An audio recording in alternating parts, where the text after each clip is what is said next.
नमस्कार, आप देख रहे हैं भारत समाचार लाइव और मैं हूं आपके साथ वैशाली। आइए रुक करते हैं आज की खास खबर पर। गुजरात पुलिस प्रमुख श्री वीरेंद्र सिंह यादव और अरावली जिला पुलिस प्रमुख शेफाली बरवाल को देशी शराब के कारोबार को रोकने के निर्देश दिए गए थे।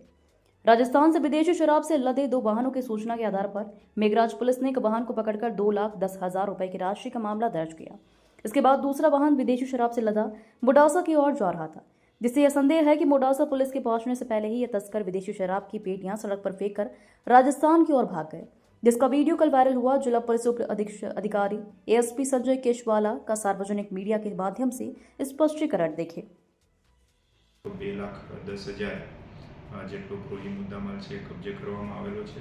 જે બીજી ગાડી હતી એ ભાગીને આગળ નીકળી જતા એ ટાઉન બાજુ મોડાસા ટાઉન બાજુ આવી અને સાયરા રોડ ઉપર જતી હતી, જેમાં એક પેરોલની ગાડી હતી અને સાથે સાથે જે મોડાસા રૂરલ પોલીસ સ્ટેશન છે એની હદ લાગે છે, તો એને પણ જાણ કરવામાં આવી અને એ લોકોની ટીમ પહોંચે એ પહેલાં જ જે બીજી ગાડીમાં અમારો અંદાજ છે કે થોડો મુદ્દામાલ હશે જે એ લોકોએ રસ્તામાં નાખી અને સાયરાથી એ લોકો પરત અમારો અંદાજ છે કે રાજસ્થાન બાજુ જતા રહેલા છે।